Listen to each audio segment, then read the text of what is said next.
ओम अज्ञानतिमिरान्धस्य ज्ञानाञ्जनशलाकया चक्षुरुन्मिलितं येन तस्मै श्रीगुरुवे नमः। नमो महावदन्याय कृष्णप्रेमप्रदायते कृष्णाय कृष्णचैतन्यनाम्ने गौरत्युषे नमः। हे कृष्ण करुणा सिंधु दीनबंधु जगतपते गोपेश गोपिका कांत राधा कांत नमोस्तुते। तप्त कांचन गौरांगी राधे वृंदावनेश्वरी वृषभानुसुते देवी प्रणमामि हरिप्रिये। भक्ता विहीना प्रादिलक्षी क्षिप्ता सकामादि तरंग मध्ये कृपामयी त्वां शरणं प्रपन्ना वृंदे नमस्ते चरणारविंद।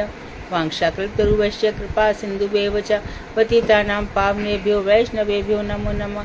श्री कृष्ण चैतन्य प्रभु नित्यानंद श्री अद्वैत गदाधर शिवासादि श्री गौर भक्त वृंद।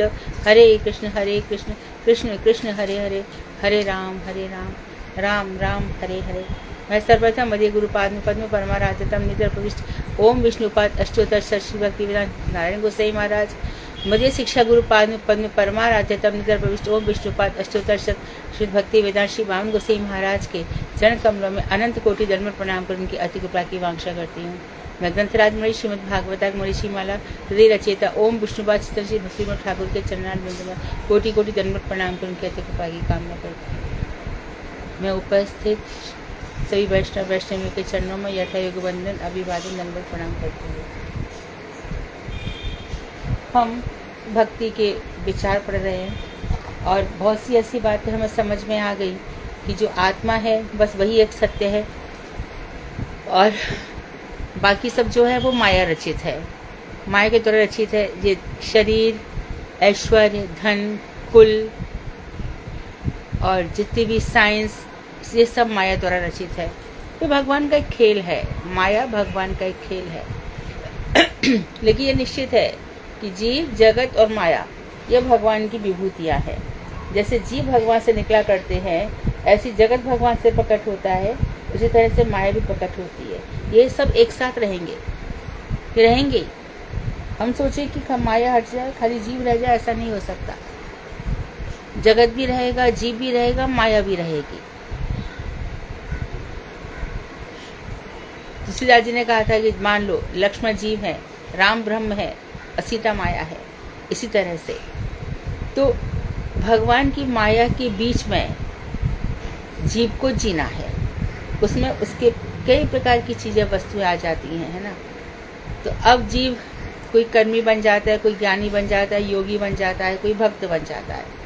कर्मी समझता है कि कर्म करके वो बहुत कुछ प्राप्त कर लेगा, लेकिन कर्म करके कुछ प्राप्त नहीं होता। कर्म अपना फल दे करके मर जाता है, स्वर्ग तक उसकी प्राप्ति हो जाती है, मानो उसने बहुत कोई पुण्य कर्म किए हो। तो साथ साइमल्टेनियसली पाप भी हो जाते तो उसको नरक भी जाना पड़ेगा ऐसे, या फिर जो ऊपर नहीं भोग पाते उनको नीचे भोगना पड़ेगा। ज्ञानी को लगता है कि जो ब्रह्म है बस वहीं तक है, ब्रह्म के आगे ईश्वर भगवान उनको वो समझ नहीं पाता।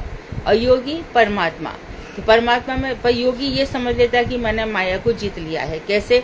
शम से, दम से, तितिक्षा से, उपरति से। मैंने प्राणायाम कर लिया तो इसका मतलब ये है कि मैं माया को जीत रहा हूँ, इसलिए वो उसकी स्थिति परमात्मा तक रह जाती है।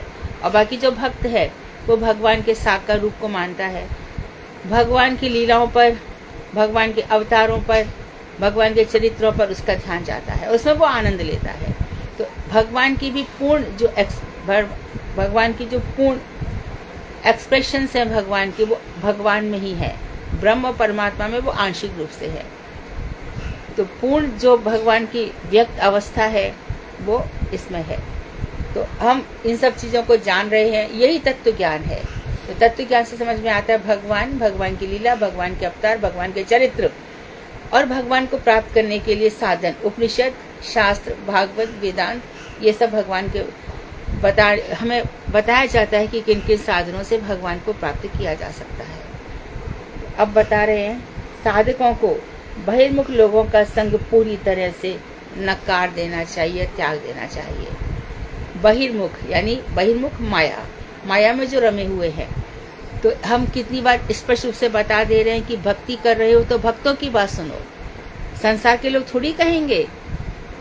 और हम अरे हमसे ऐसा कहते तो हम सब वैसे ही कहेंगे, वो कोई भक्त थोड़ी है। ये सब बातें तो कहने वाले हैं। फिर विचलित क्यों हो जाते हो? तुमको तो मालूम है कि इसको भक्ति का ABCD भी नहीं आता और फिर भी उसकी बात सुनोगे, ये कौन सी बात है? हमारे तो बच्चे ऐसा कहते हैं। बच्चों ने भक्ति करी है क्या? तो जो भजन करता है उसी की बात सुननी चाहिए। शास्त्रों में बताया गया ना, कहाँ पर जाओ?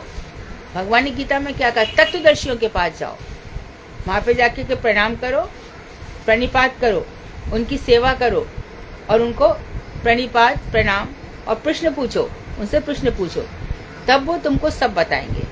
तो वहां जाने को कहा है कि इन लोगों के पास जाने को कहा है? इसे तुम लोग घबरा जाते हो। बहुत से घर, किसी घर में सास, किसी घर में बहू, किसी घर में बेटियां ऐसी ऐसी बातें कहेंगी जिससे अब भक्ति से दूर दूर तक बड़े लॉजिक देंगे, ये तर्क, ऐसे तर्क रखेंगे कि हमें लगा अरे यार ये सही कह रही है, ये तो बहुत सही कह रहा है, इसमें सही कह रहा है, भक्ति में कुछ नहीं रखा, यही सब के लिए जीवन है। तो हम विचलित हो जाते हैं। और फिर ध्यान रहे काम क्रोध, ये कामना, ये क्रोध, ये मद, ये लोभ, मोह, ये ईर्ष्या अरबों जन्म दे सकते हैं, 84 लाख बार बार घुमा सकते हैं, बार बार। ये सब शास्त्रों की बातें हैं। तो ऐसे बहिर्मुख लोगों का पूरी तरह से त्याग कर देना चाहिए। पहले मन से त्याग करो और धीरे धीरे फिर इतनी हिम्मत तुम में आ जाएगी कि तुम बाहर से आराम से उठ के चल दोगे। तुम बैठोगे नहीं उसके पास और उसकी हिम्मत भी नहीं होगी तुमसे बात करने की। तुम्हारा ऑरा जो निकलेगा ना भक्ति का, उसके सामने वो ठहर ही नहीं पाएगा। अभी हमारी भक्ति कच्ची है ना, इसलिए हमें डर रहता है कोई क्या कहेगा। जब मजबूत हो जाओगे, पेड़ में आम बिल्कुल पक जाएगा, फिर उसको कोई डर नहीं है। श्रीमद् भागवत की 33 स्कंद के 31वें अध्याय के 33वें 34वें श्लोक में कपिलदेव कहते हैं, क्या कहते हैं? सत्यम शौचम दया मौनम बुद्धि ही क्षीर्यशः क्षमा शमो दमो भगश्चेति यंग संगाद्याति संशयम। सत्य, पवित्रता, दया, मौन, बुद्धि, लज्जा, यश, क्षमा, शमदम अर्थात इंद्रिय निग्रह और भग ऐश्वर्य, ये समस्त गुण कृष्ण बहिर्मुख असत व्यक्तियों के संग से क्षीण हो जाते हैं, नष्ट हो जाते हैं। भक्त में ये गुण होते हैं। भक्त में 26 गुण होते हैं। उसमें मुख्य गुण होता है कृष्ण की शरण, उसमें सत्य होता है, दया होता है, ईमानदारी होती है, करुणा होती है। ऐसे बहुत सारे गुण उसके अंदर होते हैं। लेकिन जहाँ उन्होंने असत लोगों का संग किया, जो उसके अंदर गुण थे वो सब नष्ट हो जाते हैं। इसलिए असत व्यक्तियों का संग मत करो। कौन कौन सी चीजें नष्ट हो जाती है? सत्य नष्ट हो जाता है। भक्त सत्य पे जीता है, लेकिन उसके चारों तरफ ऐसे ऐसे दुष्ट लोग होते हैं जो उसको डिगा देते हैं। दूसरा है पवित्रता। पवित्र किससे होता है? कोई भी चीज मनुष्य को पवित्र नहीं कर सकती। कोई कर्म, कोई धर्म, कोई ज्ञान, कोई योग, कोई भी मनुष्य को पवित्र नहीं कर सकता। नाम ही मनुष्य को पवित्र करता है। पुनाति पुनाति पुनाति भुवनत्रयम्। और फिर वही बात आ जाती है, अभी जा रहे ना सब लोग कुंभ स्नान करने, मन पवित्र हुआ क्या? वहां पे शंकराचार्य जैसे और कौन कैसी पॉलिटिक्स हो रही है उधर देखो।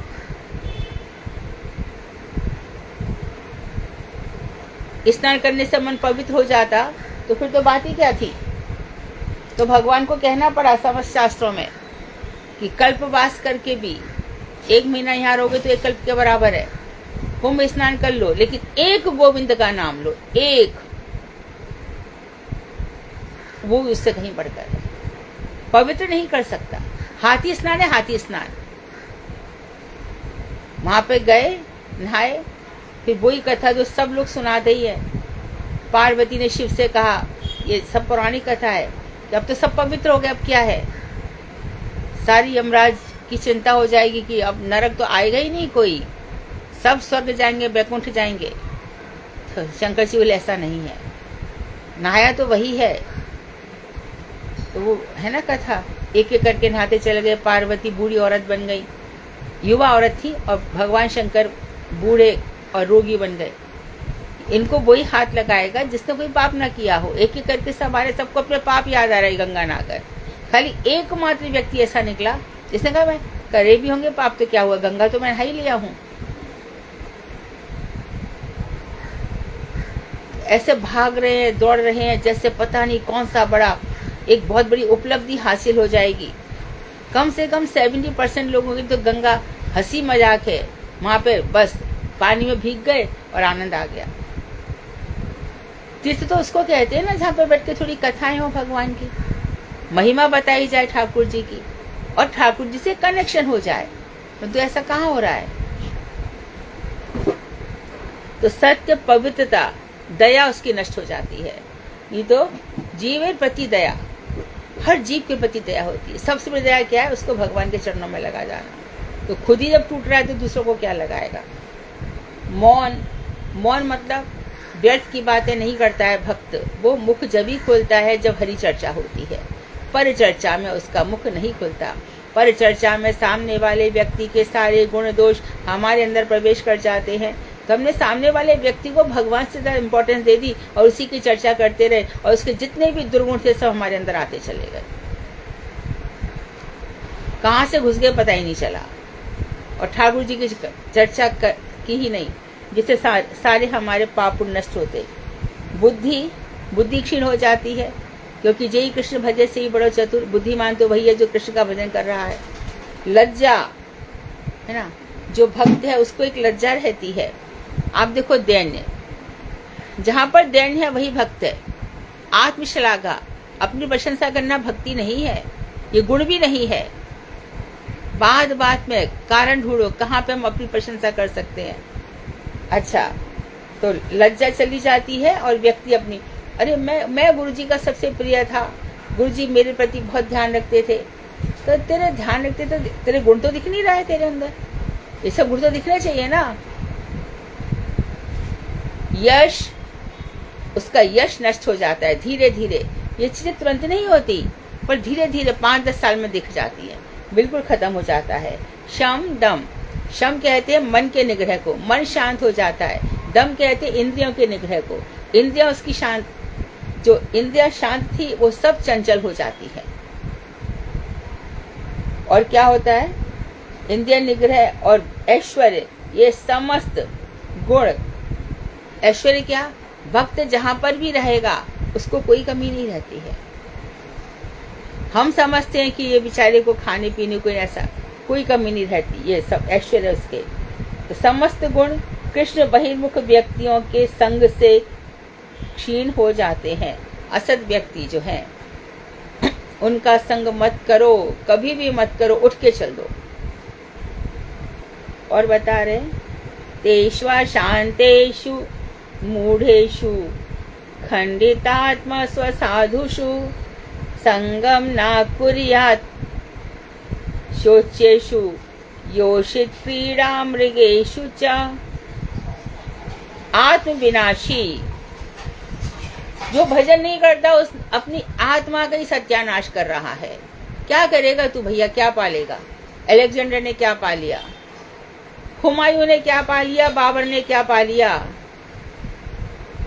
अभी देखो, अभी भी है ना बांग्लादेश में हमारे हिंदू सनातन, अब हमें कितने सनातन धर्मी है, कितने कृष्ण डिवोटी हैं, असंभव है। इजराइल, यहाँ सब सनातन धर्म पर चोट की जा रही है ना, लेकिन वो कितने कृष्ण भक्त हैं?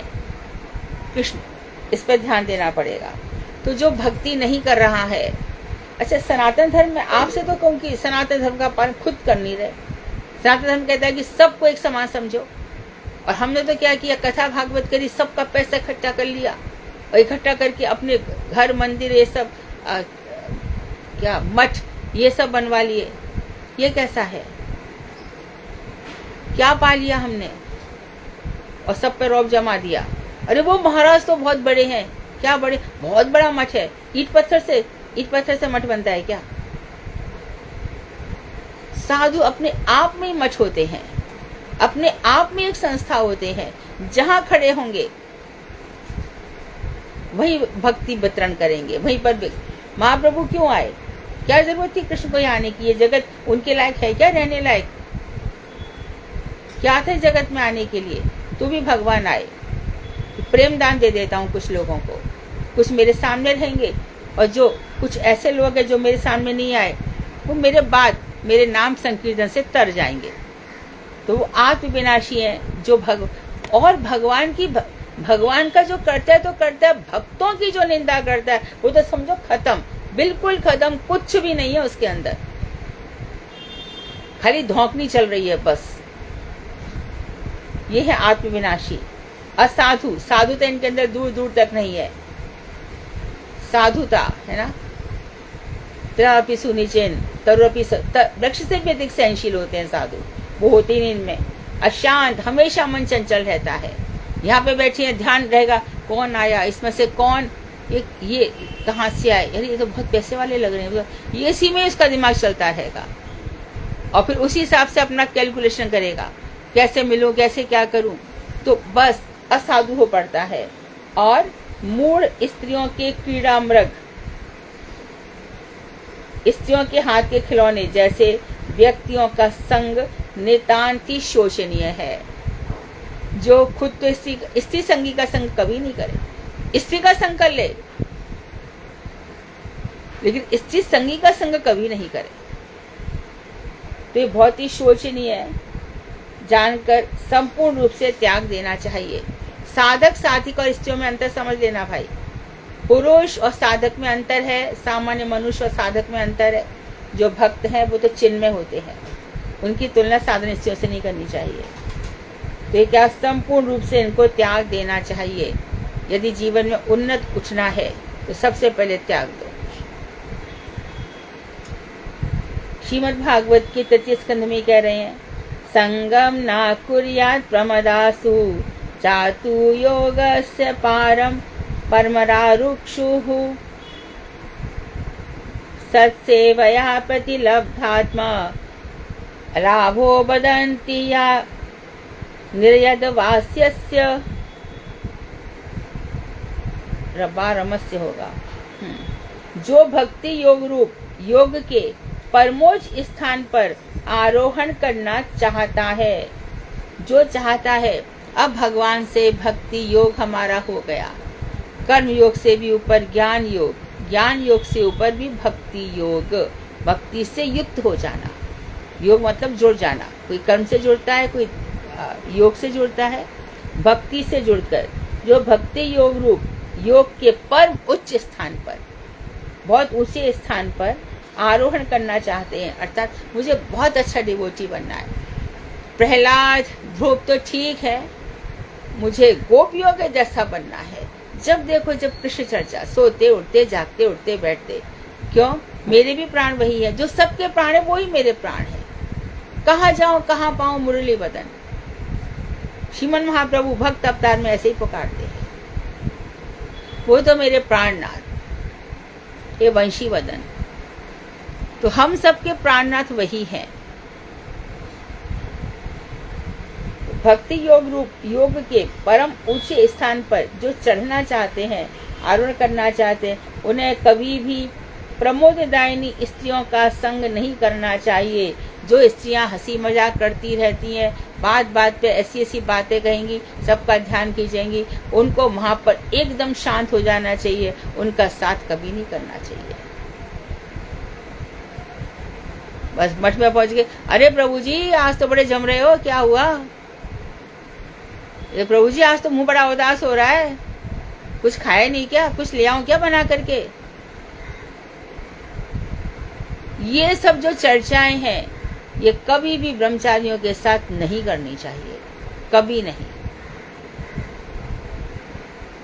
बड़े सूख रहे हो प्रभु जी आप तो। ये सब स्त्रियां बात करती है, ऐसे नहीं करना चाहिए कभी भी, कभी पुरुषों के साथ नहीं। उनको तो हमें प्रणाम करना है, हरि चर्चा करनी है। तुम सचमुच भक्ति चाहते हो तो उस हरि चर्चा, प्रभु जी कुछ कथा सुना दो, प्रभु जी यदि ऐसा है तो ऐसा कैसे हो गया, प्रभु जी बताइए ना। अक्रूर जहाँ पर आया तो पहले किससे मिला? उद्धव जी आए तो पहले किससे मिले? धन्य हो धन्य हो, आपने हमें भगवान की स्मृति करा दी। और आप देखिए कि जब भी आप अगली बार जाएंगी तो उसको लगेगा कि आज माता जी कौन सा प्रश्न पूछेंगी, आज कौन सा प्रश्न पूछेंगी, मैं पढ़ के तैयार रखता हूँ। पर आपने क्या किया, एक उसका जीवन सुधार दिया कि वो ग्रंथ पढ़ने लग गया। ग्रंथों में इससे बड़ी कृपा और कुछ नहीं हो सकती। तो जो आए हैं मठ में, जो बच्चे आए हैं, हमें उनका इस तरह से ध्यान रखना चाहिए। प्रभु जी मुझसे मिलना वहां पे पीछे, क्यों, कुछ लाई हूं आपके लिए स्पेशल बना करके।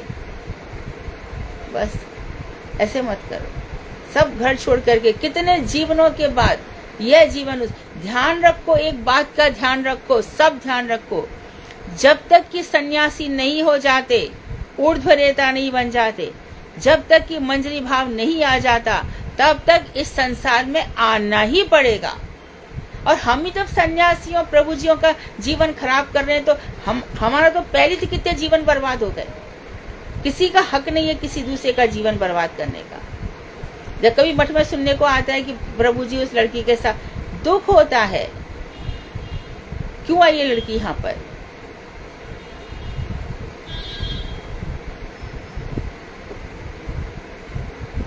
जो सन्यासी बने, हमारा इतना ही अधिकार है कि हम प्रणाम करें, और सन्यासी का तो कर्तव्य है कि वो उसी की ओर मुड़ के भी ना देखे। तो जो भक्ति योग रूप योग के परमो शिखर पर चढ़ना चाहते हैं, उन्हें कभी भी प्रमोददायिनी, मनोरंजन करने वाली, प्रमोद आनंद देने वाली, हंसी मजाक करने वाली स्त्रियों का संग कभी नहीं करना चाहिए। बहुत से जा करके ऐसे मुझसे धीरे धीरे बात कर रहे हैं, क्यों बात करें धीरे धीरे, करना सामने सबके।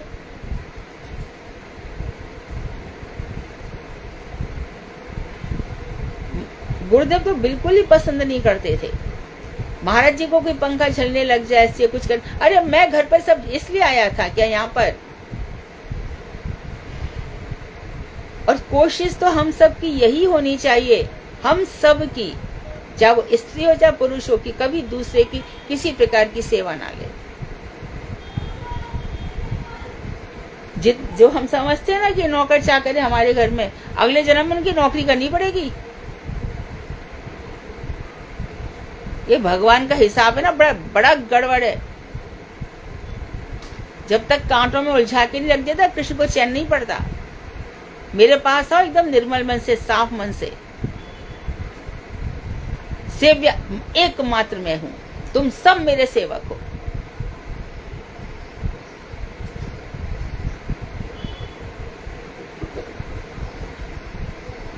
तो ऐसे पुरुषों के स्त्रियों का संग नहीं करना चाहिए, जिन्हें साधु सेवा के फलस्वरूप आत्मज्ञान की प्राप्ति हुई है। बिन प्रमदाओं के संग को नरक का द्वार कहते हैं, और जिनको आत्मज्ञान प्राप्त हो गया है वो कहते हैं, अरे ये माया माया महा ठगनी हम जानी।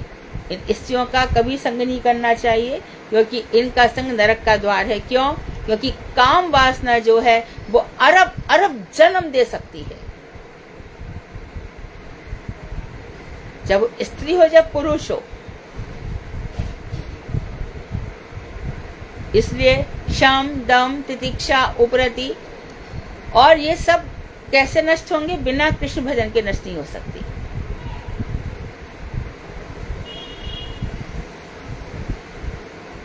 रहीमन जे जग मारियो, मैन बान की चोट, भगत भगत को बच गए चरण कमल की ओट। रहीमदास जी कहते हैं कि ये सारा जगत कामदेव के बाणों से घायल है, कोई कोई भगत है वो इससे बच गया। क्यों? भगवान के चरण कमलों की आड़ लेकर के। अनंत कामनाएं मनुष्य के अंदर, एक पूरी नहीं होती दूसरी, तरह तरह की। तो इस तरह से अपने आप को बचाना चाहिए, नहीं तो ये नरक का द्वार है। भगवान का नाम लेने से ये सब, हमें साइमल्टेनियसली अच्छी चीजें लेनी है तो खराब छोड़ना ही है। एक कमरे में दो वायु नहीं रह सकती कि शुद्ध वायु भी रहे अशुद्ध वायु भी रहे, हमें सब शुद्ध चीजें पकड़नी है। तृतीय स्कंद में ही कपिल देव कह रहे हैं, या मन्यते पति मोहात मन माया मृषभायतिम, स्थित्वम स्थिति संगतः प्राप्तो बीतापत्य ग्रह पदम। मैया कपिल देवभूति को सब बता रहे हैं। क्या कह रहे हैं? भक्त स्त्रियों को भी बहिर्मुख पतियों का संग त्याग देना चाहिए। कर लो अंडरलाइन, शास्त्र में लिखा है। जो भक्त स्त्री उसका कोई पतिपति नहीं होता, भागवत जी कह रही है, भगवान के अवतार कपिल मुनि कह रहे हैं। तो कहा जाए, घर में ही रहो, मन से त्याग करो। और भक्ति में बल है, चेतन है, परम चेतन वस्तु है ना। तुम ही लोग चाहते हो कि हमारे आगे पीछे घूमे, हमारी सेवा करे, जो हम बोलते हैं वो ला के दे। अपेक्षाएं, भक्ति का सबसे पहला गुण है निरपेक्ष। Don't want anything from any person. कभी किसी से अपेक्षा मत करो। अपेक्षा सबसे बुरी चीज है। क्यों किसी से कुछ चाहना है?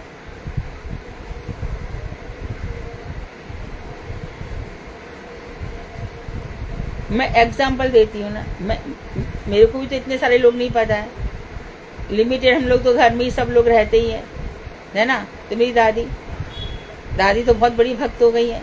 अच्छा, अब गोवर्धन जाएंगी तो मेरे दादा उनको रुपए ही नहीं देते थे बेचारी को। तेरा तो काम ही यही है, तू तो ऐसी भागती है, मेरे पास पैसे तो जाके दिखा। और दादी भी ऐसी थी कि पास में ठोसा किसका भरोसा, मेरे पास गिरिराज जी है, उनका बल है।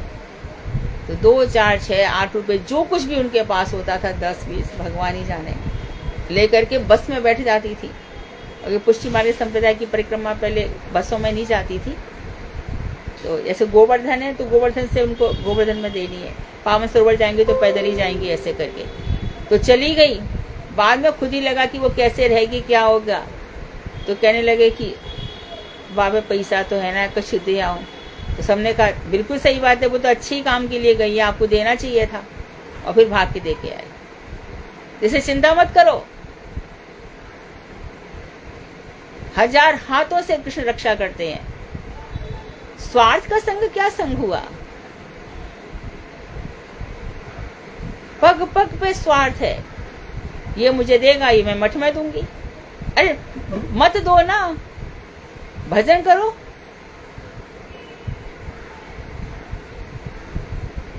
इसके लिए भजन छोड़ करके उसकी चापलूसी करनी पड़ती है, क्या जरूरत है? भगवान देंगे देंगे देंगे। भगवान सबकी रक्षा करते हैं। जिसने आपको जन्म दिया है और जो भी मरण भी देने वाला है, तो बीच का काम भी वही करेगा। मरण की तैयारी भी तो कर रखी है उसने, किसी भी क्षण मौत दे देगा। तो इसलिए बहिर्मुख पति का संग त्याग देना चाहिए, क्योंकि बहिर्मुख पुरुष को पति मानना बड़ा कष्टदायक है। एक मिनट में तो परेशान करता है, भजन कहाँ करने देता है, उसको अपनी सेवा से फुर्सत नहीं है। तो क्या करे? इसी संग करने से स्थित्व प्राप्त होता है। अतएव अगले जन्म में स्त्री योनि को प्राप्त हुआ वह जीव पुरुष रूप में प्रतीत होने वाली मेरी माया को ही धन पुत्र ग्रह देने वाला पति मानता रहता है। सुन लो इस लाइन को फिर से। अच्छा, यदि कोई पुरुष स्त्री को बहुत अधिक प्रेम करता है, स्त्री का ही चिंतन करता है, तो अगले जन्म में वो स्त्री बनेगा, जैसे कि हम पुरंजन को देख रहे हैं।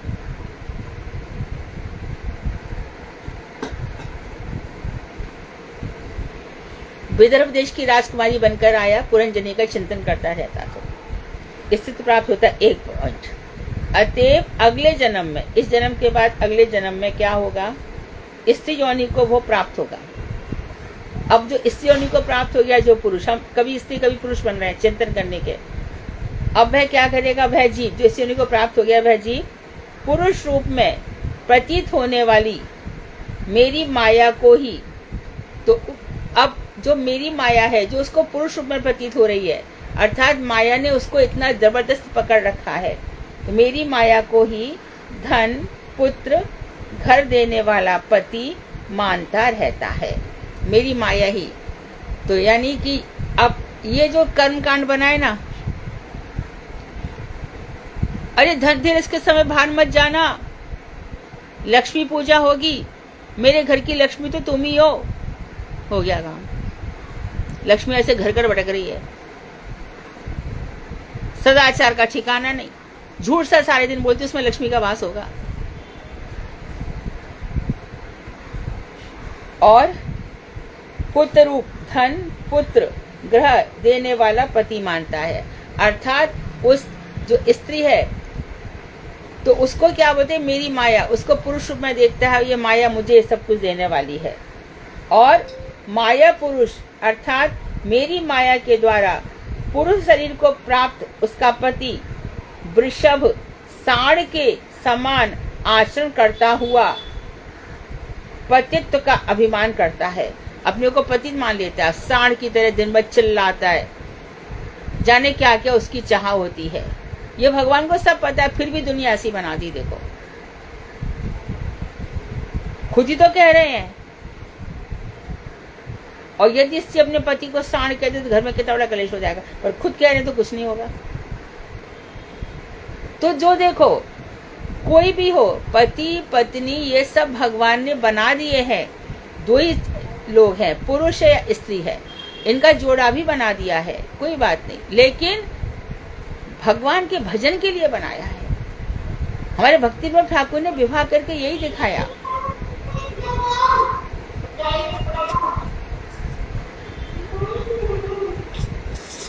क्लास लगी, लिंक ही लेट बंद है।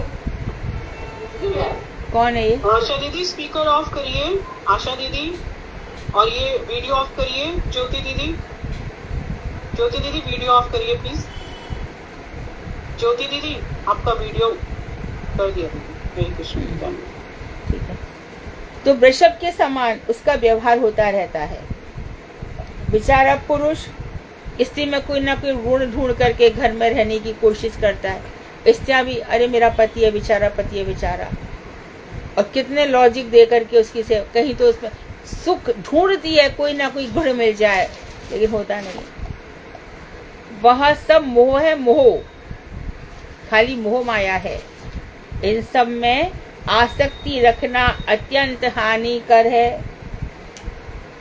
आसक्ति मत रखो, जीवन का निर्वाह कर लो। जब तक कि हमारा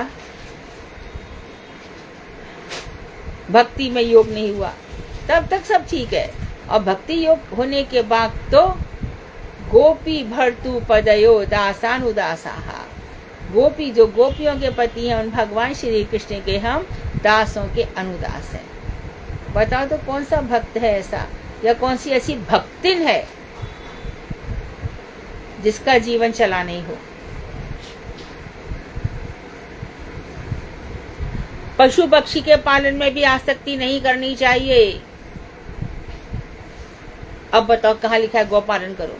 सारे की सारे खोल रखी है गौशालाएं, करो। गौ की रक्षा करना हमारा धर्म है, परंतु मात्र गौ पालन करके भक्ति छोड़ करके गौ पालन करना ये धर्म नहीं है। महाराज क्या कर रहे हैं? महाराज ने गौशाला खोल रखी है, क्या कर रहे हैं? भजन नाम संकीर्तन करो, नाम संकीर्तन। गौशाला में कितना सब एक एक, अच्छा ठीक है, एक दो गैयाएं हो गई, ठाकुर जी का दूध आ रहा है सब कुछ, लेकिन पूरी गौशाला खोल के फिर आप प्रचार कैसे करोगे, भजन कैसे करोगे? तो इसमें करो बिना, और कर भी लो तो आसक्ति मत रखो। जैसे कि जड़ भरत महाराज रघुगण से कहते हैं, क्या कहते हैं, खुद ही कह रहे हैं। जड़ भरत को तो क्योंकि आसक्ति हो गई थी मृग में।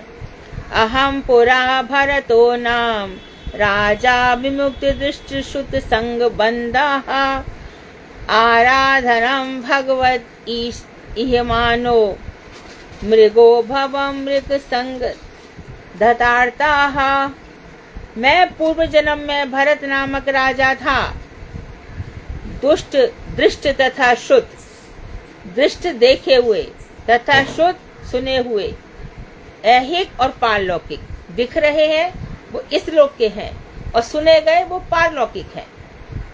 दृष्ट जो यहाँ देखे जा रहे हैं और सुने जा रहे हैं वो पारलौकिक है। स्वर्ग सुंदर है, ये शुद्ध है, ये दृष्ट नहीं है।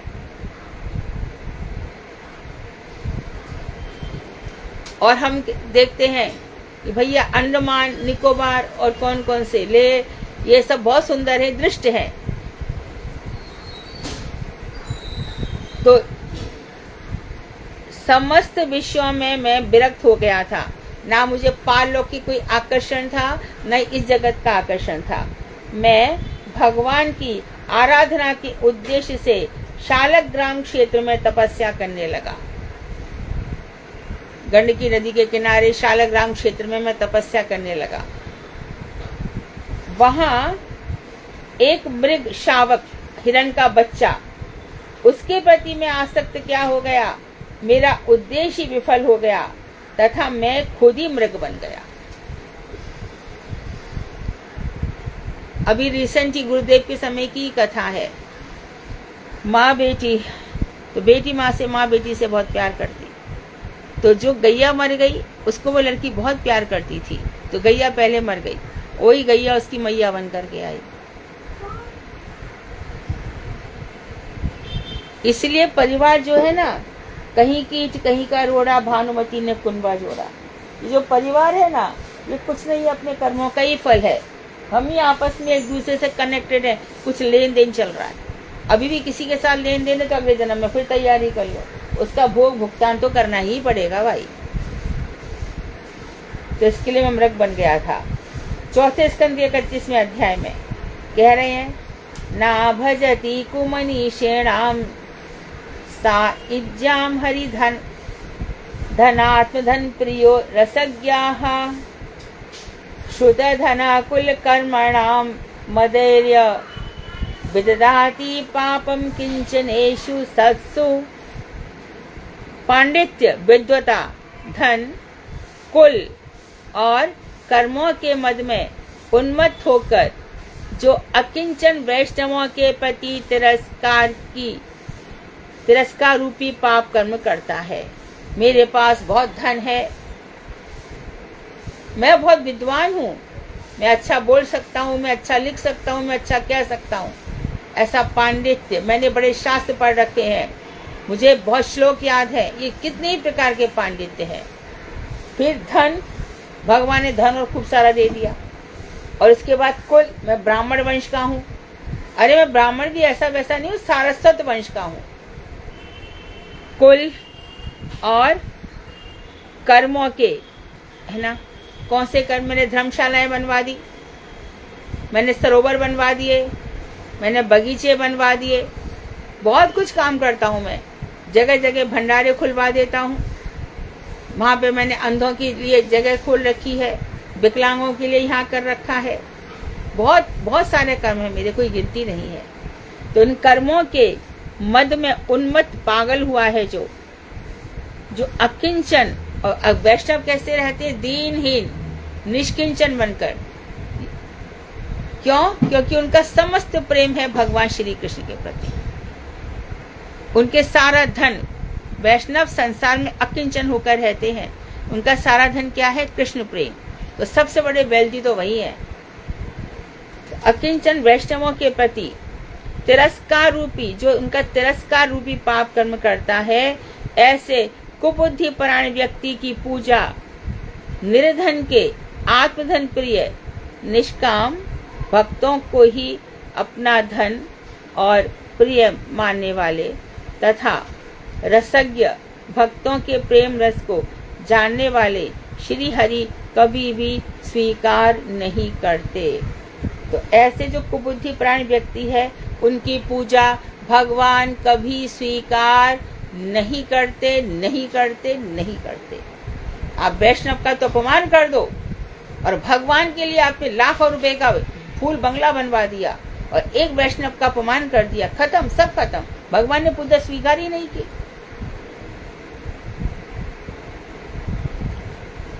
हमने गिरिराज जी में 56 भोग लगा दिए, लगा दो, और वैष्णव उसके लिए कुछ नहीं किया, तो भगवान कर मैं स्वीकार ही नहीं करता हूँ, तू देता रहे। मैं लूंगा तब तो ना, मैं तो लेता ही नहीं, मैं तो साफ कह रहा हूं मैं नहीं लेता।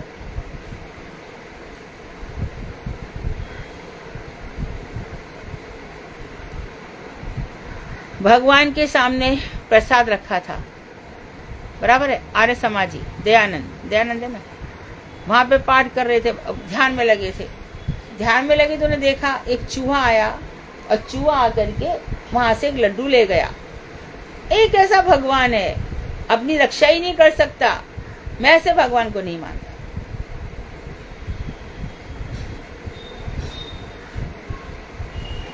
वैष्णव ने कहा मूर्ख, यहाँ पे चींटी भी आएगी और भगवान के शरीर पर चढ़ जाएगी, भगवान के मुखार बिंद पे अन्न लगाए तो उसको खा जाएगी। ठाकुर जी कहेंगे मेरी ही तो है, खाने दो, ये कहाँ जाएगी खाने के लिए? ये प्रसाद मुझको चढ़ा हुआ है, अब इसको चूहा खाए, बिल्ली खाए, गैया खाए, तू खाए, स्त्री खाए, बच्चे खाए, सब मेरे ही तो है, सब में तो मेरा वास है। उन्हें आज समाज चला दिया, भगवान करके कोई चीज नहीं होती। आज समाज चल दिया, मंत्र कहां से लाओगे? गए ना वेदों की शरण में, खाटू श्याम चल रहे हो, मंत्र लाओ खाटू श्याम के लिए एक भी।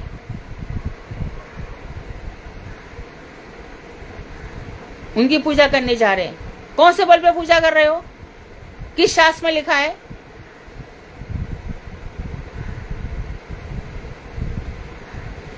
हम यज्ञ करेंगे, भगवान को नहीं मानेंगे। मंत्र और जिन भगवान के निश्वास से लाएंगे सब वहीं से ही, मंत्र अलग से बना लो ना।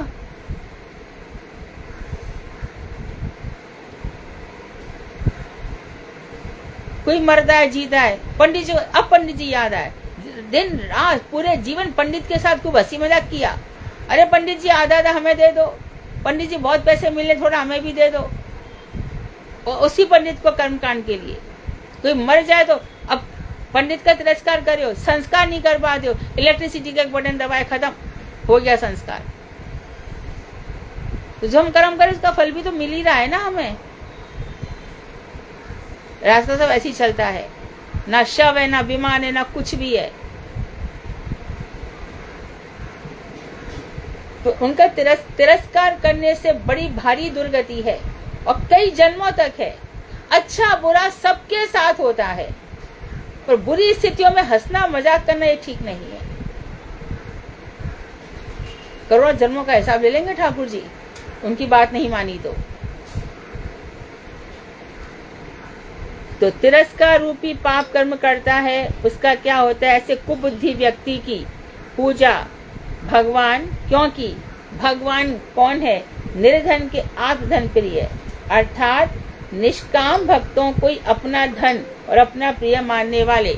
उद्धव, ये जो निष्काम भक्त हैं यही मेरे प्रिय हैं। इतने प्रिय तो मुझे बड़े भैया बलराम भी नहीं है, इतने तो प्रिय मेरे बक्ष स्थल पर शयन करने वाली लक्ष्मी भी नहीं है, जितना मेरे भक्त मुझे प्रिय हैं।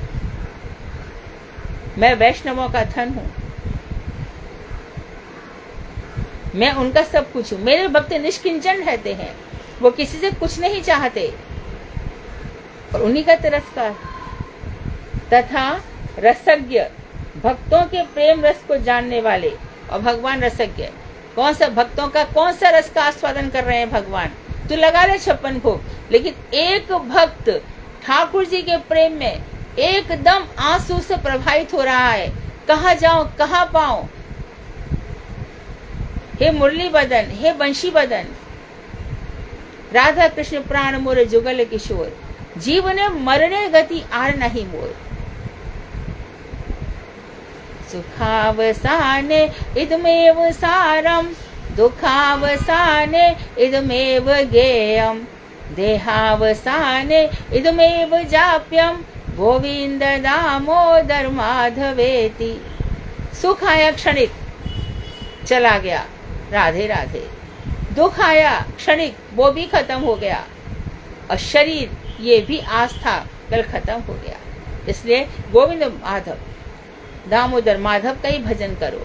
तो ये चीजें संसार में आती जाती रहेंगी। ऐसे लोगों की पूजा जो वैष्णवों को छोड़ करके, अरे हमने बड़े बड़े मंदिर बना लिए, भगवान के श्री विग्रह बनवा लिए, ये बनवा लिया, वो बनवा लिया, खाक बनाया, क्या मिला?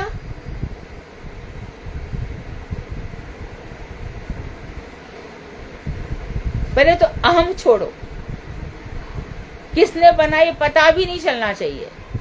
एक हाथ से दान दो, दूसरे को नहीं पता चलना चाहिए। भगवान जिसको प्रेरणा देंगे बनेगा, इसका क्या ढकोसलेबाजी करने। जिसने दिया था उसके चरणों में अर्पण हो गया। तो ऐसे कभी भी भगवान स्वीकार नहीं करते। विद्या, कुल, धन और वृत्त कार्यों को करने वाले, करने की संपूर्ण योग्यता होने पर भी व्यक्ति को अहंकार नहीं करना चाहिए। आपके पास खूब विद्या है, कुल है, अच्छा कुल है आपका, घर में सब साफ सुथरे लोग हैं, पारमार्थिक है, आपका ख्याल रखते हैं, भजन इत्यादि करते हैं, करने देते हैं, धन भी बहुत है और बहुत सारे कार्यों को करने की आपकी बहुत सारी योग्यता है। इस पर भी व्यक्ति को अहंकार नहीं करना चाहिए, क्योंकि जड़ अहंकार भक्ति के प्रतिकूल होने के कारण त्याज्य है। जड़ वस्तुओं को लेकर के तुम जो अहंकार करोगे ये भक्ति के प्रतिकूल है। तो भक्ति के प्रतिकूल कौन कौन सी बातें हो गई?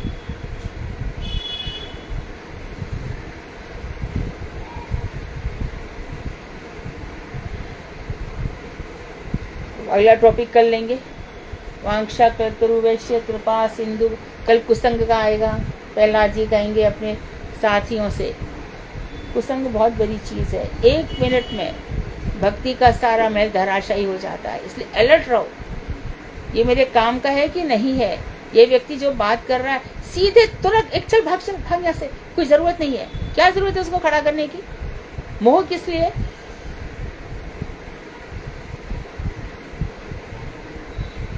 आपके हृदय में कोई घुस नहीं पाया ठाकुर जी के अलावा।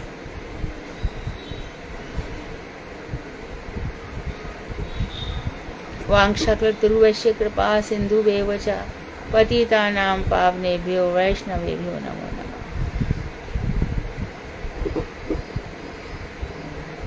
हरे कृष्ण दीदी, हरे कृष्ण दीदी। हाँ, दंडवत दंडवत। हाँ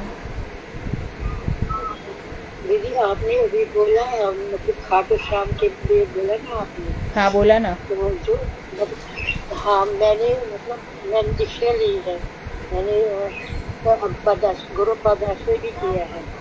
अब मुझे बहन बोल रही है कि मैंने आपके लिए खाटू श्याम लाया है, अपने मुझे ये करना चाहिए, लेना चाहिए। खाटू श्याम का मंत्र कहाँ है बताओ? कैसे तो अभिषेक करोगी?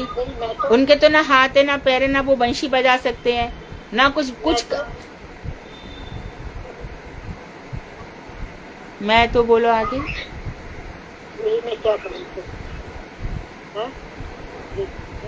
अब मैं तो आप बिल्कुल मत सुनो। भक्ति में कोई बहन कोई भाई कोई नहीं होता। भक्ति मार्ग में मोह मत रखो। आपके पास एक चित्रपट भी होगा राधा कृष्ण का, वही आपके लिए सब कुछ होगा। मेरे पास विग्रह है, मैं उसकी सेवा करती हूँ। किसकी है? क्यों किसकी सेवा करती हो? आवाज सुनाई पड़ा किसी को? क्या कह रहे हैं? आवाज नहीं आ रही आपकी। हरे कृष्णा जी, दंडवत प्रणाम। हाँ वो कह रही है राधा कृष्ण के विग्रह, श्री विग्रह हाँ। है मेरे पास। हाँ वही तो, वो तो बहुत अच्छा है। तो ये जो कुछ कह रहे हैं भगवान ही कहलवा रहे, नहीं तो मैं खाटू श्याम वगैरह कभी बोलती नहीं है। सवाल बोल ही दिया, बिल्कुल मत लाना। जो सर्वोच्च ठाकुर जी है, बर्बरी क्या सृष्टि करता है ना, संहार करता है ना, पालन करता है, क्या कर रहा है वो?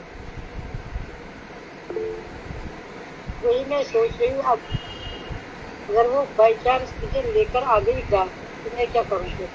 आप मत लेना। आपके लिए राधा कृष्ण ही आपके प्राण है। अपने प्राणों को छोड़ करके कोई दूसरे को अपनाता है क्या? आपको अपने आपके ठाकुर जी में प्रीति रहनी चाहिए। आप क्यों किसी को स्वीकार करोगी? तू लाइए तो लेके जा, मेरे पास मत रखना। आप अभी फोन करके कहते हो मैं नहीं कर पाऊंगी, मेरे पास मेरे राधा कृष्ण है, उन्हीं के लिए जीऊंगी, उन्हीं के लिए ही मरूंगी। ठीक है दीदी, ठीक है, दंड प्रणाम। कृष्ण प्रेममयी राधा, राधा प्रेममयो हरि, जीवने निधने नित्यम, राधा कृष्ण गतिर्मम। राधा कृष्ण ही मेरी गति है, जीवन में मरण में हर समय। वही तो एक सत्य है। प्रभुपाद जी तो इतनी जोर से चिल्लाए थे, अरे जिसके हाथ नहीं है, जिसके वो, अभी मैं चाहता हूँ होली लीला करे तो बरबरी तो कभी होली लीला करने आएगा ही नहीं।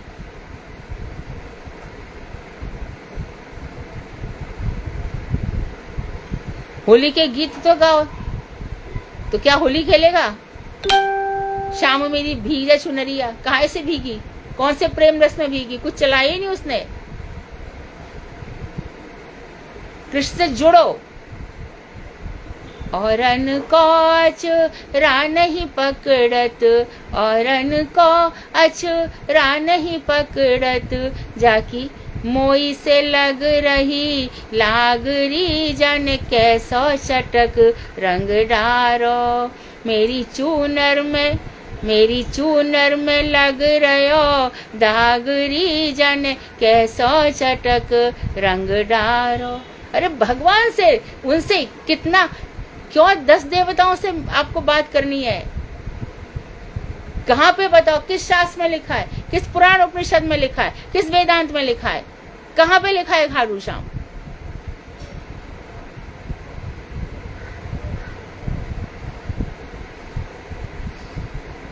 आपके पास राधा कृष्ण है, उन्हीं का भजन करो, उन्हीं के सब उत्सव करो घर में, होली लीला रखो घर में, होली के गीत गाओ, अड़ोसी पड़ोसियों को बुलाओ, फूलों की होली खेलो, गुलाल डालो भगवान पर, उन्हीं में रम जाओ पूरा।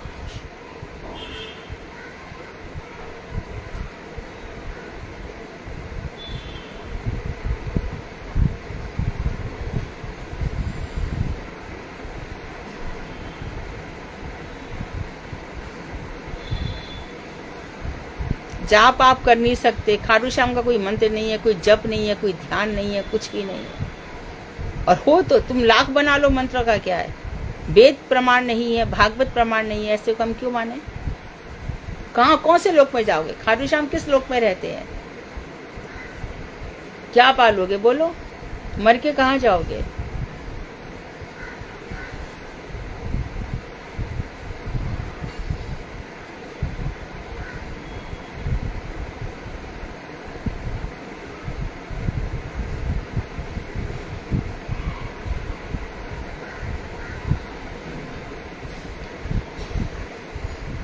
और कोई प्रश्न है? हरे कृष्णा दीदी, दंडवत प्रणाम। हाँ, दीदी, जो ताल वृक्ष होता है, इसके फल कैसे होते हैं? होते तो मीठे हैं, परंतु वहां पे ये घुस गया था। कौन सा राक्षस घुस गया था? धेनुकासुर। इसको प्रलंबासुर भी कहते हैं। प्रलंब नहीं दीदी, प्रलंबासुर तो दीदी वो था ना जो बलराम जी को पीठ पे बिठा के ऊपर ले जा रहा था। प्रलंब, अच्छा वो प्रलंबासुर है और ये धेनुकासुर है, ठीक है। तो इसको ताल वन में इन्होंने उठा करके, जब एक ताल का वृक्ष गिराया था तो एक ताल के वृक्ष गिराने के साथ सारे वृक्ष गिर गए थे। तो सखाओं ने भगवान से प्रार्थना की थी कि इस ताल वन में बहुत सुंदर सुंदर मीठे फल हैं जो हमें खाने को नहीं मिलते, क्योंकि यहाँ पर असुर रहता है। तो इसलिए आज भी है क्या वहाँ? हाँ, अभी तो अब असुर नहीं है, तालवन है। नहीं, तालवन के मतलब फ्रूट्स अभी भी देख सकते हैं हम। कोई गया है तालवन?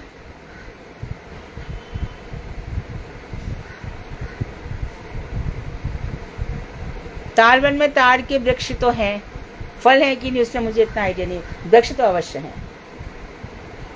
ठीक है दीदी, एक प्रश्न और था, जैसे कहते हैं ना कि हिरण चौकड़ी मारते हैं, इसका क्या अभिप्राय है? वो कूद कूद के चलते हैं ना, जंप कर करके।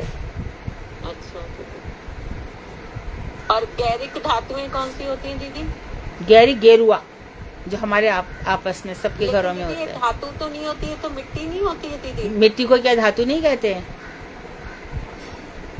ठीक है दीदी, ठीक है। हरे कृष्णा देवी दंडवत प्रणाम।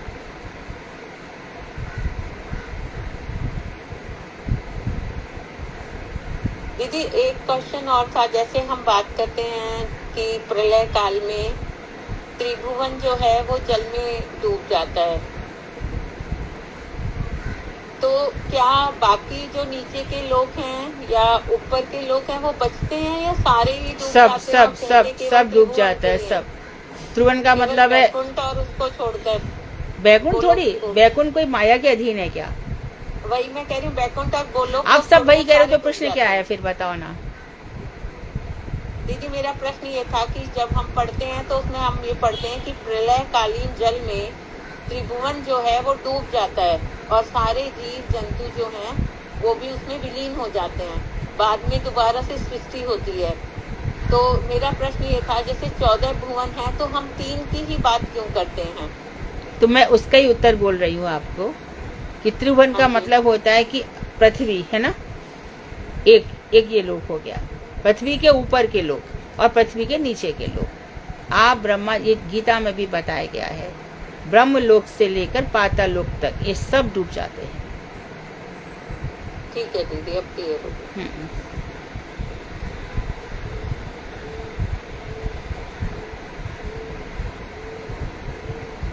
कृष्णा दीदी, हम्म। दंडवत प्रणाम दीदी। हम्म। मतलब 14 भुवनों को 3 लोकों में डिवाइड किया गया। त्रिभुवन में हो जाता है, उसको संक्षेप में त्रिभुवन ही कहेंगे। ऐसा थोड़ी है कि खाली पृथ्वी गई और नीचे का। त्रिभुवन का मतलब क्या है? नीचे के लोग और ऊपर के लोग। त्रिभुवन का मतलब ये थोड़ी है कि पृथ्वी, नीचे के जो 7 लोग है उसमें से कौन सा लोक लोगी बोलो? नीचे अतल बितल सुतल तलातल रसातल पाताल ये सब हो जाएंगे।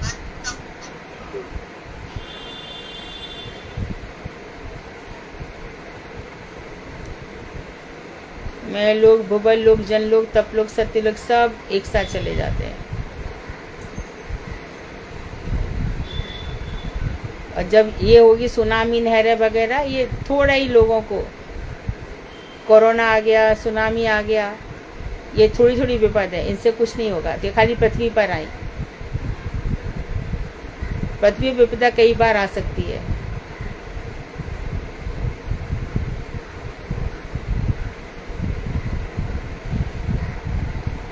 माया के अंडर में जितने लोग हैं सब, और जो बैकुंठ लोग हैं वो माया से आउट है।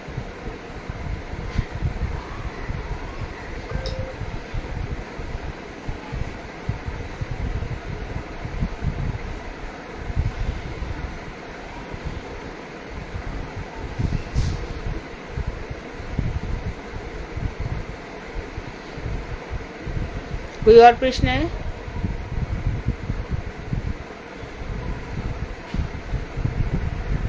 सुधा भागवत। हरे कृष्णा दीदी, दंडवत प्रणाम।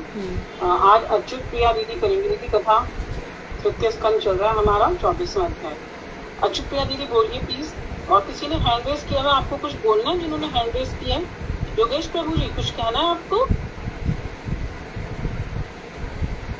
अच्छा, बता दिया आपने। अच्छा, कोई बात नहीं। अब बोलिए अच्युत प्रिया दीदी। दीदी हरे कृष्णा। नमः ओम विष्णुपादाय कृष्णपृष्ठाय भूतले श्रीमते भक्ति वेदांत मधुसूदन गोस्वामी इति नामिने देवं नारायण वंदे वृंदावन निवासिनी अनंत गुण भूषिता कोटि वात्सल्य रूपिणी गृहे सदा याजेत पाद पद्मेषु में आश्रय चरणे दिवि गुरुदे कृपामय नारायण नमस्ते नरं चैव नरोत्तमं देवीं सरस्वती व्यासं ततो जयमुदीरये समाधिदेवं करुणानिधानं समाजवर्णं सुवितावतारम् अपार संसार समुद्र सेतुं नजामहे भागवत स्वरूपम्। सर्वप्रथम मैं अपने गुरुदेव ओम विष्णुपाद अष्टदर्शन श्री श्रीमद् भक्ति वेदांत मधुसूदन गोस्वामी जी महाराज के अभय चरणारविंद में अनंत कोटि दंड प्रणाम करती हूँ। कृष्ण कृपा मोहित रानी दीदी के श्री चरणों में अनंत कोटि दंड प्रणाम करती हूँ। परम गुरुदेव जय निकट ओम विष्णुपाद अष्टोत्तर श्री श्रीमद् भक्ति वेदांत श्रीमद् भक्ति वेदांत नारायण गोस्वामी जी महाराज के अभय चरणारविंद में अनंत अनंत कोटि दंडवत प्रणाम करते हुए उनसे अधिक प्रागी प्रार्थना करती हूँ। समस्त कृपा में पूर्ण गुरु परंपरा जयती हूँ। कक्षा में वशिष्ठ भगवत आचार्य डॉक्टर वशिष्ठ निराल देवी जी के अभय चरणारविंद में मेरा अनंत कोटि दंडवत प्रणाम तथा पिपासी कई भक्तों को मेरा यथायोग्य दंड प्रणाम स्वीकार हो। दीदी के अनुगत्य में पहली बार कथा करने का प्रयास कर रही दीदी त्रुटि के क्षमा प्रार्थी हूँ कि मुझे कोई योग्यता नहीं है। तो दीदी से मैं पहली बार कथा कर रही हूँ, तो कृपा करें। और बल्ली को मेरा भी धन्यवाद प्रणाम क्योंकि दीदी ने मुझे एक अवसर प्रदान किया। कथा का प्रसंग है भगवान श्री कपिल का जन्म। महर्षि कर्दम द्वारा अपनी 9 कन्याओं को 9 प्रजापतियों को प्रदान करना तथा कर्दम ऋषि का गृहस्थ आश्रम त्याग। पेज नंबर है 665। कल हमने अध्याय 23 में कर्दम और देवहूति का विवाह कथा श्रवण की, जिसमें देवहूति किस प्रकार अपने पति कर्दम ऋषि से कहती है कि आप तो तपस्या के लिए वन में जा रहे हैं तथा आपकी कन्या भी तुम ही अपने योग्य पतियों को ढूंढ लेंगे, किंतु हे देव, मेरी शोक को दूर करने के लिए कोई पुत्र तो होना ही चाहिए। देवहूति कहती है, अब तक मेरा समय इंद्रिय सुख को भोगने में व्यर्थ ही बीत गया। हाय, मैं परमात्मा के चिंतन को संपूर्ण रूप से त्याग कर बैठी, क्योंकि मुक्ति प्रदाता आपको पति रूप में प्राप्त करके भी मैंने संसार बंधन की दशा से मुक्ति पाने की चेष्टा नहीं की। यह मेरा बड़ा ही दुर्भाग्य है। अब हम आगे श्रवण करते हैं अध्याय 24। श्री भगवान कपिल का जन्म। महर्षि कर्दम द्वारा अपनी 9 कन्याओं को 9 प्रजापतियों को प्रदान करना तथा कर्दम ऋषि का गृहस्थाश्रम त्याग। श्री मैत्री जी ने कहा, हे विदुर, उत्तम गुणों से थोड़ा धीरे। अर्चित प्रिया बहुत तेज जा रही है, थोड़ा धीरे बोलो। दीदी मेरे अंदर ही मैं दीदी क्षमा करना प्रयास करती हूँ। मैत्री ऋषि ने कहा, हे विदुर, उत्तम गुणों से सुशोभित अति प्रशंसनीय मनोतनया देवहूति के इस प्रकार वैराग्य सूचक वचनों को सुनकर महर्षि कर्दम का चित्त करुणा से द्रवित हो गया। उन्हें भगवान के द्वारा कहे गए वचनों का स्मरण हो आया और वे देवहूति से कहने लगे कि हे निर्दोष राजकुमारी, तुम अपने को भाग्यहीन मानकर इस प्रकार खेद मत करो। पूर्ण ब्रह्म श्री भगवान नारायण शीघ्र ही तुम्हारे गर्भ में प्रवेश करेंगे। हे प्रिय, तुमने अनेक प्रकार के व्रतों का पालन किया है। अब इंद्रिय संयम, धर्माचरण, तपस्या का अनुष्ठान और इत्यादि का दान करते हुए श्रद्धा के साथ श्री भगवान की आराधना करो। तुम्हारी आराधना से संतुष्ट होकर ब्रह्म ज्ञान के उपदेशक विशुद्ध तत्व स्वरूप भगवान श्री हरि मेरा यश बढ़ाते हुए तुम्हारे पुत्र के रूप में जन्म ग्रहण करेंगे। वे तुम्हें भागवत तत्व का उपदेश देकर अहंकार लक्षण तुम्हारी हृदय ग्रंथि का छेदन कर डालेंगे। मैत्री ऋषि ने कहा, देवहूति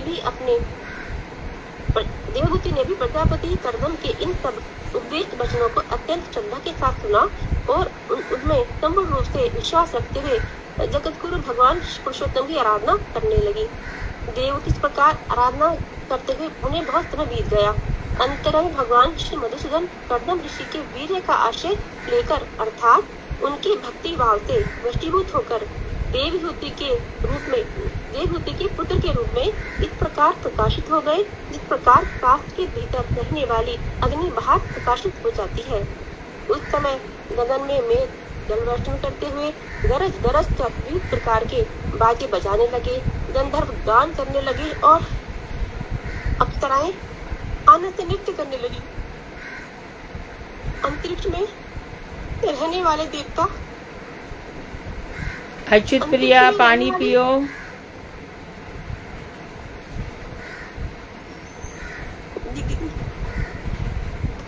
जल पान करो, जल पान करो, पहले जल पान करो।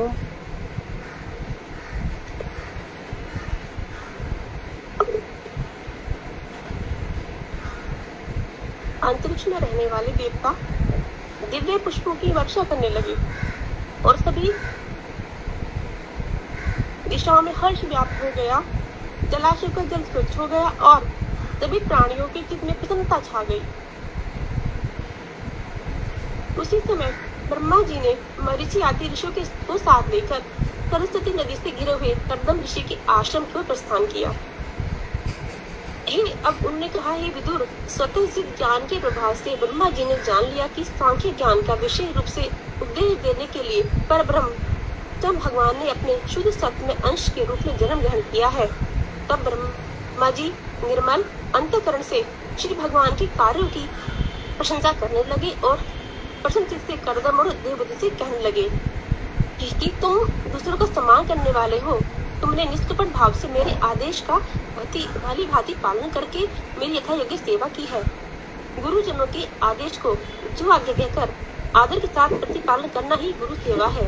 पुत्र द्वारा पिता की ऐसा सेवा करना ही कर्तव्य है। तुम्हारी सब साधु स्वभाव वाली कन्याएं अपने अपने अंश के प्रभावशाली वंश का विस्तार करेंगी, मेरी सृष्टि को बहुत प्रकार से बढ़ाएंगी। अतएव मेरे साथ मरीचि आदि जो समस्त ऋषि आए हैं, उनमें जिनका जैसा स्वभाव और रुचि है उसका विचार करके अपनी इच्छा के अनुसार आज ही अपनी इन कन्याओं को उचित पात्र को समर्पण कर दो। इससे तुम्हारा भूमंडल में यश फैलेगा। हे मुने, मैं जानता हूँ तुम्हारे ये पुत्र साक्षात ईश्वर है। ये ही आदि भगवान विष्णु है। ये साक्षात ईश्वर ही अपनी योग माया शक्ति के द्वारा समस्त प्राणियों के सभी अभिष्टों को प्रदान करने वाली देह धारण करके कपिल के रूप में अवतीर्ण हुए हैं। इसके बाद श्री ब्रह्मा देवहूति को संबोधित करते हुए कहने लगे, वत्से, तुम्हारे इस पुत्र के सुनहरे केश, कमल के समान विशाल नेत्र और चरणों में कमल मुद्रा अंकित है। ये शास्त्र से उदित परोक्ष तत्व ज्ञान और अपरोक्ष साक्षात दर्शन के रूप में विज्ञान के द्वारा तुम्हारी कर्मोन वासनाओं को जड़ से उखाड़ फेंकेंगे। तुम्हारे गर्भ में जिन्होंने प्रवेश किया है वे कैठक नाशन साक्षात श्री भगवान तुम्हारे स्वरूप में अज्ञान रूप अविद्या का मिथ्या ज्ञान आदि रूप संशय से युक्त हृदय ग्रंथि का छेदन करके पृथ्वी पर यथेच्छापूर्ण विचरण करेंगे। तुम्हारे ये पुत्र सिद्ध गण के अधिष्ठर है और जगत सृष्टा ब्रह्मा जी मरीचि आदि ऋषियों को विवाह के लिए वहीं छोड़कर देवर्षि नारद और चारों कुमारों के साथ सत्यलोक चल दिए। श्री ब्रह्मा के जाने के बाद महर्षि कदम ने भी उन्हीं के निर्देशानुसार उन समस्त विश्वष्टा प्रजापतियों को अपनी पुत्रियों को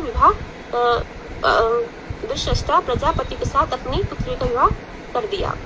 उन्होंने मरीचि को अपनी पुत्री कला, अत्रि को अनुप्रिया, अंगिरा को श्रद्धा और पुलस्त्य को हरविभु नामक कन्या समर्पित की। पुलह को उनके योग्य गति नामक कन्या, ऋतु को प्रतिवता क्रिया, भृंग को ख्याति एवं वशिष्ठ को अरुंधति नामक कन्या प्रदान की। तत्पश्चात उनके द्वारा यज्ञ किया जाता है उस शांति की अधिष्ठात्र देवी शांति नामक कन्या को उन्होंने अथर्व ऋषि को दिया। इस प्रकार विवाह कार्य संपन्न करके महर्षि कर्दम ने उन श्रेष्ठ ब्रह्म ऋषियों का उनकी पत्नी के सहित आदर पूर्वक बहुत सत्कार किया। विवाह संपन्न हो जाने पर सभी कर्दम ऋषि की आज्ञा लेकर आनंदित होकर अपने अपने आश्रम को लौट गए। महर्षि कर्दम सर्वश्रेष्ठ भगवान विष्णु को ही अपनी ग्रह में पुत्र के रूप में अवतीर्ण हुआ जानकर एकांत में उनके समीप गए और उन्हें प्रणाम करके कहने लगे, ओहो, इस नरक तुल्य दुखमय संसार में अपने अपने कर्मों की अग्नि में दग्ध जीवों के प्रति देवतागण बहुत काल तक योग ध्यान आदि साधन के द्वारा ही निश्चय ही प्रसन्न होते हैं। यतिगण निर्जन स्थान में बहुत जन्मों के साधन के बाद भक्ति योग का आश्रय लेकर चित्त को समाहित कर जिनके चरण कमलों के दर्शन का प्रयत्न करते हैं, वे ही भगवान आज हमारे अवज्ञा रूप अपराध को ना गिनकर हम अविवेकी अति नीच विषय लोलुप के घर में अवतीर्ण हुए हैं। हे भगवान, अपने भक्तों की रक्षा करने वाले आपके लिए यह उचित ही है। हे भगवान, आपने तुम्हारे पुत्र के रूप में जन्म ग्रहण करूंगा अपने इस वचन को सत्य करने के लिए ही हमारे घर में अवतार लिया है। आप अपने भक्तों का मान बढ़ाने वाले हैं। हे भगवान, यद्यपि आप क्षमा करना। हे भगवान, आराम से अच्छा तो बोल रही हो, शांति से बोलो। हाँ, इसीलिए आपने जन्म लिया। हे भगवान, आप प्राकृतिक रूप से रहित है तथापि आपकी जो अलौकिक चतुर्भुज आदि रूप है एवं जो मनुष्य का आदि रूप आपके भक्तों के लिए प्रीतिपद है, वे समस्त रूप ही अपराकृत सच्चिदानंदमय स्वरूप है। हे देव, विद्वान लोग सहज रूप में आत्म तत्व के ज्ञान की अभिलाषा से सर्वदा आपकी आराधना करते हैं। ऐश्वर्य वैराग्य, यश, ज्ञान, वीर्य एवं श्री, इन 6 प्रकार की ऐश्वर्य से परिपूर्ण मैं आपकी शरण ग्रहण करता हूँ। हे प्रभु, आप स्वतंत्र शक्तिमान परमेश्वर हैं। आप अपनी निश्चित शक्ति के बल से बाहर में स्थित होकर भी इस प्रपंच में अनुप्रविष्ट होकर अवस्थान कर रहे हैं। इस समय कपिल के रूप में प्रकट हुए मैं आपकी शरण ग्रहण करता हूँ। हे प्रभु, आपके द्वारा मेरे पुत्र रूप में अवतीर्ण होने के कारण मैं देव, ऋषि और पितृ इन 3 ऋणों से मुक्ति प्राप्त करके पूर्ण मनोरथ हो गया हूँ। तथापि अब आपके निकट केवल यही प्रार्थना करता हूँ कि मैं संन्यास ग्रहण कर हृदय में आपका स्मरण करते हुए शोक रहित होकर विचरण करूँ। आप समस्त प्रजाओं के स्वामी हैं, इसलिए इस विषय में आपकी आज्ञा चाहता हूँ। भगवान ने कहा, हे मुने, वैदिक और लौकिक सभी कर्मों मेरे कथन ही संसार के लिए प्रमाण स्वरूप है। इसलिए मैंने जो कहा था तुम्हारे पुत्र के रूप में जन्म ग्रहण करूंगा, उसी को सत्य प्रमाणित करने के लिए मैंने तुम्हारे पुत्र रूप में जन्म ग्रहण किया है। हे मुने, इस लोक में मुनि गण दुष्ट वासना से युक्त लिंग देह से मुक्ति प्राप्त करना चाहते हैं। उन्हें आत्मदर्शन, सम्मत तत्व अर्थात आत्म विवेक के संबंध में जो उपदेश देने के लिए मैंने यह जन्म ग्रहण किया है। आत्मज्ञान का सूक्ष्म मार्ग पहले से सिद्ध होने पर भी काल के प्रभाव से विनिष्ट हो गया है। मैंने उसका पुनः परिवर्तन करने के उद्देश्य से ही इस देह को धारण किया है, ऐसा जानो। आप जब मुझसे अनुमति की प्रार्थना कर रहे हैं तो मैं आपको आज्ञा देता हूँ, आप इच्छा अनुसार विचरण कर सकते हैं। किंतु यदि मुझ में समस्त कर्मों को अर्पित करते हुए मृत्यु को जीतकर अमर तत्व अर्थात मृत्यु रहित नित्य भगवत धाम की प्राप्ति की कामना है तो मेरा भजन करना। इस प्रकार जब तुम समस्त प्राणियों के अंतःकरण में रहने वाले प्रकाश परमात्मा स्वरूप मेरी अपनी विशुद्ध बुद्धि के द्वारा अपने आत्मा में दर्शन करोगे, तब तुम्हें मेरा शोक और भय रहित मोक्ष पद भगवत धाम प्राप्त हो जाएगा। मैं माता देवहूति को भी समस्त कर्मों के बंधन से छुड़ाने वाली आत्म तत्व प्रकाशक विद्या प्रदान करूंगा, जिससे उन्हें संसार भय से छुटकारा मिलेगा और वे परमानंद में स्थित हो जाएंगे।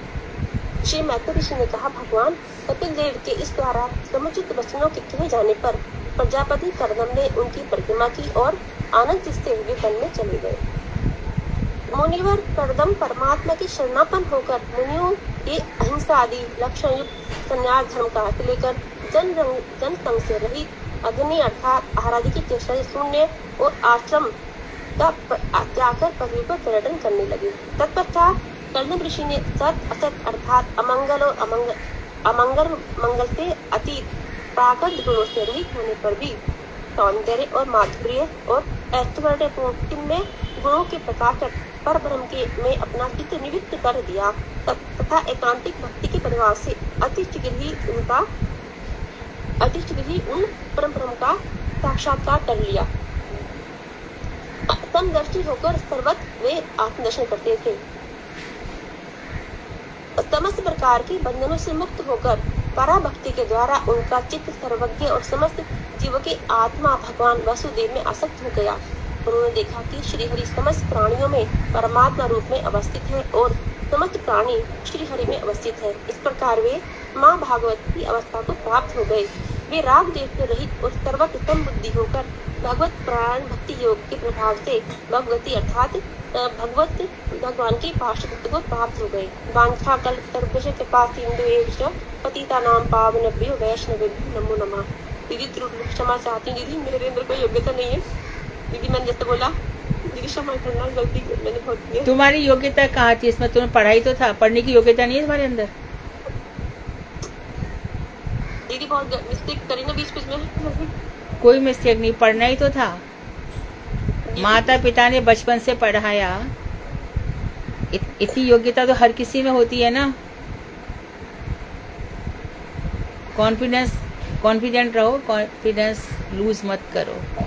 पढ़ना ही तो था और क्या करना था। वो अलग बात है कि आज ठाकुर जी की कथाएं पढ़ रहे हो, ये तुम्हारी गुरु कृपा है तुम्हारे ऊपर, इतना समझो। तुम सब लोग पढ़ ही तो रहे हो और क्या कर रहे हो। जी दीदी इन कथाओं से ये हो रहा है कि ये कथा हमें स्मरण हो जा रही है। बस अब ये हाँ। मैंने जो पढ़ा ना आज वो याद रहेगा, हमेशा याद रहेगा। याद रहेगा ये बस। तो मैंने पढ़ा है, इसको मैंने दिल से पढ़ा है दीदी, तो याद सबको याद हो रहा है दीदी। जो कथा हम पढ़ रहे हैं ना तो हम सबको याद हो जा रही है। आज तक याद नहीं हुई कभी, लेकिन दीदी आपकी कृपा से इस क्लास में ये हो रहा है कि जो कथा हम पढ़ रहे हैं वो हमें याद रखने वाली है हमेशा के लिए। वीरवती कथा भगवान की हमारे जड़ बुद्धि लोगों की समझ नहीं आती, लेकिन दीदी इस क्लास में आ रही है दीदी, आपकी कृपा है दीदी। यही गुरु कृपा है कि हम भागवत में थोड़ा थोड़ा प्रवेश कर रहे हैं, लेकिन भागवत तो विद्यावताम भागवते परीक्षा, भागवत विद्वानों का ग्रंथ है, क्योंकि इसमें संसार से ऊपर उठकर सब है। इसमें संसार का कुछ भी नहीं है। जो मरणासन है परीक्षित, 7 दिन में उनका उद्धार करना है, इसलिए सब वैसी बातें बताई गई। कीर्तन दीदी अगली बार दीदी और थोड़ा सा अच्छे से प्रयास करूंगी। हाँ। मैं थोड़ा फास्ट बोला दीदी, हाँ अगली बार थोड़ा आराम से हाँ, बोलूंगी दीदी। आराम से तो सबको समझ में आएगा ना। जी दीदी धन्यवाद प्रणाम। हाँ हरे कृष्णा दीदी, दंडवत प्रणाम। हाँ, हाँ जी, मैं बोलूं भजन? कौन हो तुम? हाँ जी, मैं दीदी भारती। बोलो भाई। आवाज आ रही है?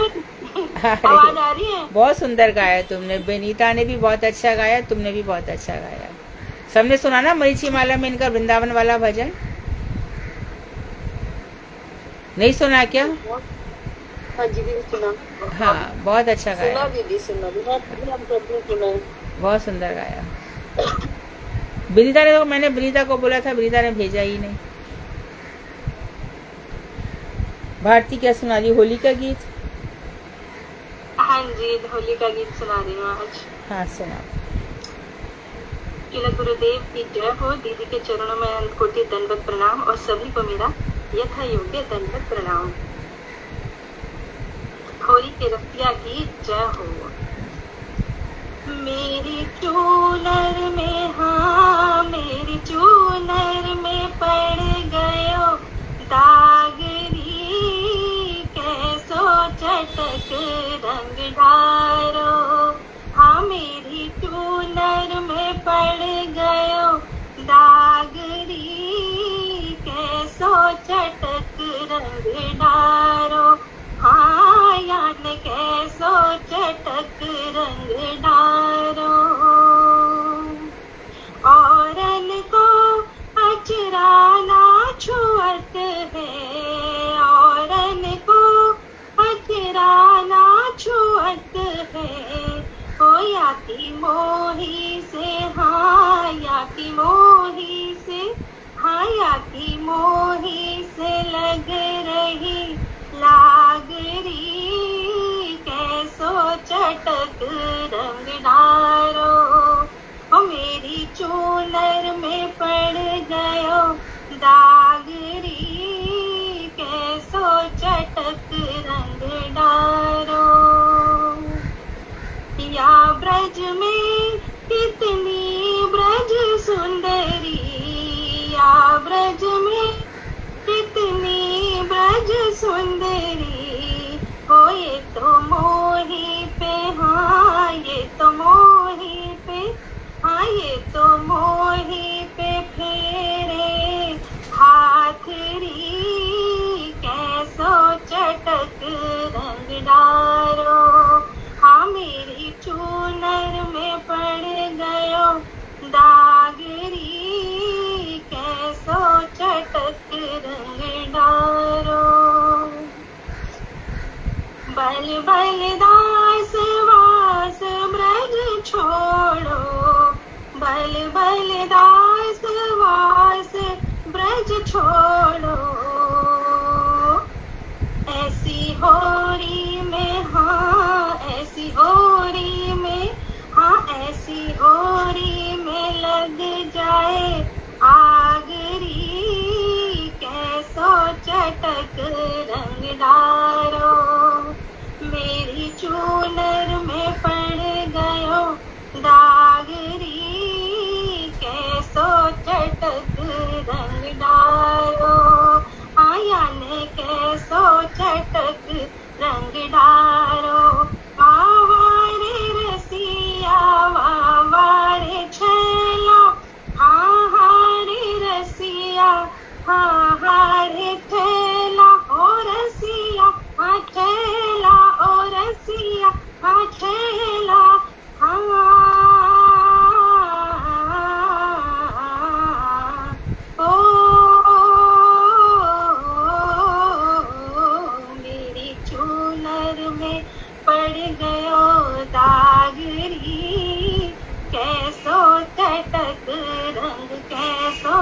चटक रंग कैसो चटक रंग डारो। बहुत सुंदर। प्रिया प्रीतम की जय हो, होली के रसिया की जय हो। तो अभी होली तक होली के गीत ही चलेंगे, है ना? सभी लोग पद भी सुना सकते हो। हाँ, कौन नाच रहा था? अच्युत प्रिया।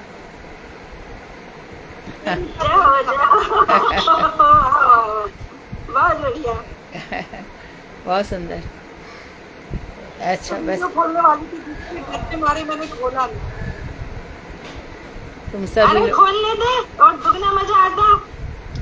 अब खोल लो, अब क्या दिक्कत है? एक लाइन भारती दीदी फिर से गा देंगे, अब अपना वीडियो ऑन कर दो, हम भी थोड़ा लिख लेंगे। हाँ खोल लो 2 मिनट और क्या जाता है।